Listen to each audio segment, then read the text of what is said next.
बिस्मिल्लाहिर्रहमानिर्रहीम। अस्सलाम वालेकुम। उम्मीद करती हूँ आप सब खैरियत से होंगे। हम डिस्कस कर रहे थे chapter number 17 physics of solid, और आज का हमारा टॉपिक ऑफ डिस्कशन है hysteresis loop. Hysteresis loop basically हमारे पास एक ग्राफ होता है जो कि हम फेरोमैग्नेटिक मटेरियल के लिए प्लॉट करते हैं। फेरोमैग्नेटिक मटेरियल हम पीछे पढ़ चुके हैं कि ऐसे मटेरियल होते हैं जिनका मैग्नेटिक इफेक्ट बहुत स्ट्रॉन्ग होता है और ये अलाइन हो जाते हैं जब हम इनको कोई एक्सटर्नल मैग्नेटिक फील्ड प्रोवाइड करते हैं। इनमें डोमेन्स होती हैं और डोमेन्स के अंदर तो पैरेलल होता है, लेकिन जब हम इनको एक्सटर्नल मैग्नेटिक फील्ड देते हैं तो ये सारी डोमेन्स एक ही डायरेक्शन में अलाइन हो जाती हैं। अब क्या करते हैं हम फेरोमैग्नेटिक मटेरियल के लिए ग्राफ प्लॉट करते हैं between magnetic flux density and magnetizing current. ठीक है, इन दोनों के दरम्यान हमने ग्राफ प्लॉट करना है by using AC voltage. AC voltage का कंप्लीट साइकिल और की बेस पे हमने एक ग्राफ प्लॉट करना है और उसमें जो एरिया होगा उसको हम बोलते हैं हिस्टैरिसीस लूप, और ये एक्सप्लेन करता है different magnetic properties of ferromagnetic material. Ferromagnetic material की डिफरेंट प्रॉपर्टीज़ है, मैग्नेटिक प्रॉपर्टी उसको एक्सप्लेन करता है, और हम वो देखेंगे कि वो प्रॉपर्टीज़ कौन कौन सी हैं।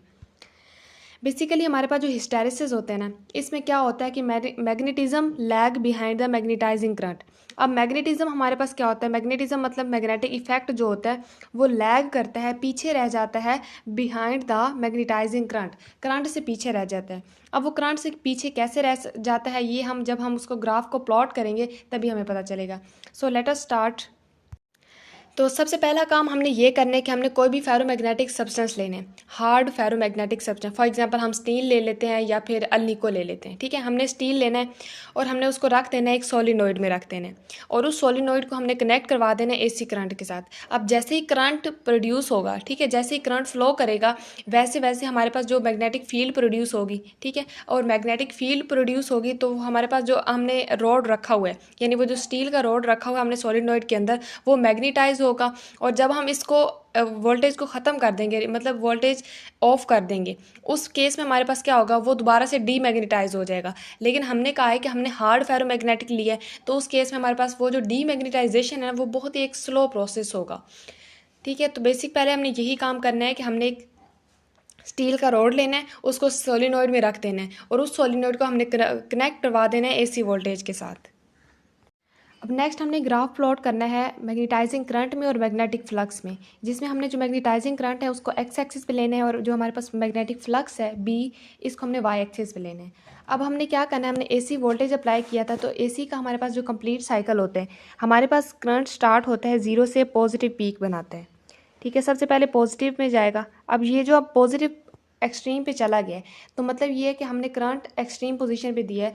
जब हम करंट एक्सट्रीम पोजीशन में देंगे, ठीक है, कोई भी फेरोमैग्नेटिक मटेरियल है, हमने फॉर एग्जांपल उसको मैग्नेटिक इफेक्ट में रख दिया, ठीक है, करंट अप्लाई कर लिए, तो उस केस में हमारे पास जो फेरोमैग्नेटिक मटेरियल था वो इस केस फॉर्म में था। ठीक है, इस फॉर्म में था मतलब डिसअलाइन था। ये डोमेन्स हैं और हर डोमेन में हमारे पास, हर डोमेन में तो पैरेलल है लेकिन दूसरे डोमेन से ऑपोजिट है। ठीक है, ये इस केस में फेरोमैग्नेटिक मटेरियल मौजूद था।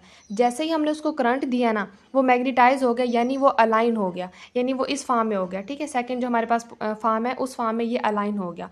जब ये अलाइन हो जाएगा मतलब ये है कि इस केस में हमारे पास जो करंट है वो भी मैक्सिमम है और जो हमारे पास उसकी अलाइनमेंट है वो भी मैक्सिमम है। अब हम मज़ीद जितना मर्ज़ी करंट दे दें उसकी अलाइनमेंट वैसी की वैसी ही रहेगी। तो इस केस में हमारे पास जो ग्राफ बनेगा वो कुछ इस तरह से बनेगा। ठीक है, मतलब ये कि इसके ये पॉइंट हमारे पास कहलाता है सैचुरेशन पॉइंट। ठीक है, ये वाला जिसमें ये अलाइन होंगे ना, मैग्नेटाइज हो जाएंगे, इस पॉइंट को हम बोलते हैं सैचुरेशन पॉइंट। अब नेक्स्ट हमारे पास पॉजिटिव पीक पे करंट जाने के बाद करंट दोबारा से 0 पे आएगा। ठीक है, जब करंट 0 पे आया तो मतलब ये है कि उसका जो मैग्नेटिक इफेक्ट है वो थोड़ा कम हुआ। हमने पढ़ा था हार्ड मटेरियल जो होते हैं, हार्ड फेरोमैग्नेटियल, ये हमारे पास जल्दी डीमैग्नेटाइज नहीं होते हैं। अब हमारे पास करंट 0 हो गया है। ठीक है, करंट 0 हो गया है लेकिन जो हमारे पास उसकी मैग्नेटाइजेशन है ना वो 0 नहीं हुई है। ठीक है, तो हमारे पास जो ग्राफ बनेगा वो बनेगा कुछ इस तरह से। ठीक है, अब यहाँ पे इस पॉइंट पे देख लें तो करंट 0 है लेकिन उसकी जो मैग्नेटाइजिंग इफेक्ट है ना वो अभी 0 नहीं हुआ है, यानी इसको हम देख सकते हैं, इसको हम बोलते हैं रिटेंटिविटी या रेमिनेंस।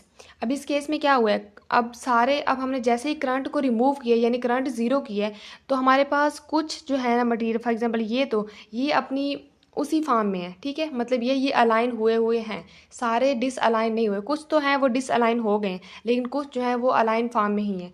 तो इस केस को हम बोलते हैं रिटेंटिविटी। और इस केस में ये चीज़ याद रखनी है, इस केस में हमारे पास करंट ज़ीरो हो चुका है, लेकिन हमारे पास जो मैग्नेटिक फ्लक्स है ना वो ज़ीरो नहीं हुआ। और इसको हम ग्राफ से भी देख सकते हैं। अब यहाँ पे देखें ना, तो ग्राफ में जो बी है ये हमारे पास ज़ीरो नहीं हुआ, इसकी कोई ना कोई वैल्यू लाजमी है, लेकिन करंट ज़ीरो हो चुका है। तो ये हमारे पास था रिटेंटिविटी। नेक्स्ट, अब जो करंट मूव करेगा, एसी वोल्टेज है वो नेगेटिव पी की तरफ जाएगी, ठीक है, नेगेटिव टी की तरफ मूव करेगा, ठीक है। जब ये नेगेटिविटी की तरफ जाएगा ना, तो उस वक्त हमारे पास इसकी जो मैग्नेटिक इफेक्ट है ना, या ये मैग्नेटिज्म है, ये ज़ीरो हो जाएगी, ठीक है। अब इस केस में क्या हुआ है, इसमें हमारे पास जो मैग्नेटिक इफेक्ट है वो भी ज़ीरो है, और जो करंट है वो क्या है, करंट हमारे पास नेगेटिव है, ठीक है। जैसे मतलब नेगेटिविटी की तरफ जाने लगेगा ना, तो ये जो पॉइंट है ना, मैग्नेटिक इफेक्ट जो है वो ख़त्म हो जाएगा, वो डीमैग्नेटाइज हो जाएगा उस केस में। और इस पॉइंट को हम बोलते हैं कोएर्सिविटी, ठीक है। अगर हम इसको यहाँ पे देखें, तो जैसे हमने जब रिटेंटिविटी में देखा था, तो हमारे पास कुछ जो थे वो अलाइन थे और कुछ डिसअलाइन थे, ठीक है। लेकिन जो हमारे पास कोएर्सिविटी है, इसमें हमारे पास क्या है, सारे डिसअलाइन दोबारा से हो गए हैं, ठीक है। तो ये हमारे पास फर्स्ट कंडीशन वापस आ गई है कि दोबारा से डिसअलाइनमेंट, सारे जो फेरोमैग्नेटिक मटेरियल हैं, सब्सटेंस है, पूरे का पूरा ये हमारे पास डिसअलाइन हो चुका है। अब हमारे पास जो नेक्स्ट स्टेप है वो क्या है, ये हमारे पास जो नेगेटिव करंट है ये अपनी पीक पे पहुंच गया, ठीक है। नेगेटिव करंट जब अपनी पीक पे पहुंचेगा, तो उस वक्त हमारे पास ये जो इसका जो मैग्नेटिक इफेक्ट है ना, यानी ये जो इसकी मैग्नेटिज्म है, वो दोबारा से वो भी नेगेटिविटी में चली जाएगी, वो भी अपनी एक्सट्रीम पोजीशन पे चली जाएगी, यानी हमारे पास वो खुद को रिवर्स कर लेगी, ठीक है। मतलब ये है कि वो अलाइन तो होंगे, लेकिन ऑपोजिट डायरेक्शन में, क्योंकि हमने जो करंट दी है वो भी तो नेगेटिव है। जब हम नेगेटिव करंट देंगे ना, तो ये अलाइन तो होंगे, ठीक है, ये अलाइनमेंट इसकी होगी, मैक्सिमम अलाइनमेंट होगी, लेकिन होगी ऑपोजिट डायरेक्शन में। फॉर एग्जाम्पल, यहाँ पे देखें अलाइनमेंट और यहाँ पे देखें अलाइनमेंट, इन दोनों की ये अलाइनमेंट हुई भी है, लेकिन ऑपोजिट डायरेक्शन में। और ऑपोजिट डायरेक्शन इसी वजह से है क्योंकि अब हमने करंट जो है वो नेगेटिव करंट दी है। अब उसके बाद जो हमने क्या करना है, अब हमारे पास जो नेक्स्ट है, ये जो नेगेटिव करंट है ये दोबारा से ज़ीरो पे चला गया, यानी साइकिल कंप्लीट हो गया। अब यहाँ से ये मूव करता हुआ इस पॉइंट पे आ जाएगा। अब इस पॉइंट पे आने का मतलब ये है कि इस पॉइंट पे आके करंट तो ज़ीरो हो चुका है, ठीक है, करंट हमारे पास ज़ीरो है, लेकिन हमारे पास उसकी जो मैग्नेटिक इफेक्ट है वो ज़ीरो नहीं हुआ है, क्योंकि हम पढ़ चुके हैं ये इतना इजीली डीमैग्नेटाइज नहीं होता, ठीक है। तो अब करंट ज़ीरो है, लेकिन उसको अभी डीमैग्नेटाइज होने में टाइम चाहिए, वो इस पॉइंट पे आ गया, ठीक है, अभी डीमैग्नेटाइज नहीं हुआ। अब ये हमारे पास एक साइकिल कंप्लीट हो चुका है। अब जैसे दोबारा से एक पॉजिटिव पीक आएगी, ये दोबारा से सैचुरेशन पॉइंट पे आ जाएगा, यानी ये खुद दोबारा से, अब ये हमारे पास था, ये जो पॉइंट था ना, ये वाला पॉइंट था इस पॉइंट पे, यानी ये हमारे पास था रिटेंटिविटी थी। रिटेंटिविटी मतलब ये है कि नेगेटिव हमारे पास डिसअलाइनमेंट हुई थी, मतलब आधे अलाइन थे, आधे अलाइन नहीं थे। मतलब ये है कि इस केस में हमारे पास जो करंट है वो तो ज़ीरो था, लेकिन हमारे पास जो मैग्नेटिक फ्लक्स है वो ज़ीरो नहीं था। मतलब ये जो दोनों लास्ट वाले केस हैं ये सेम है कि आधे अलाइन थे और आधे अलाइन नहीं थे, लेकिन जो हमारे पास ये वाली नेगेटिव रिटेंटिविटी है और ये हमारे पास पॉजिटिव रिटेंटिविटी है। पॉजिटिव का मतलब ये है कि एक जैसे जब हमने इसको पॉजिटिव पीक दी तो एक डायरेक्शन में ये अलाइन हुए। नेगेटिव रिटेंटिविटी का मतलब ये है कि जब हमने इसको नेगेटिव करंट दिया तो ये जिस डायरेक्शन में अलाइन हुए थे ना, अब आधे उसी डायरेक्शन में, लेकिन आधों ने अपनी डायरेक्शन चेंज कर ली है। अब जब हम फिर से पॉजिटिव पीक देंगे ना, ये दोबारा से सैचुरेशन पॉइंट की तरफ आ जाएंगे, ठीक है, ये दोबारा से वो क्या हो जाएंगे, अलाइन हो जाएंगे। अब हम इसको एक दफ़ा देख लेते हैं कि ये वाला जो पॉइंट है ये हमारे पास था सैचुरेशन पॉइंट, ठीक है, ये हमारे पास पॉजिटिव पीक दी थी, तब हमारे पास मैक्सिमम अलाइनमेंट हुई थी। उसके बाद जब हमने करंट ज़ीरो किया, ये वाला पॉइंट था, उस पॉइंट को हमने बोला है रिटेंटिविटी, ठीक है, इसको हम आर से लिख देते हैं, डिनोट कर देते हैं।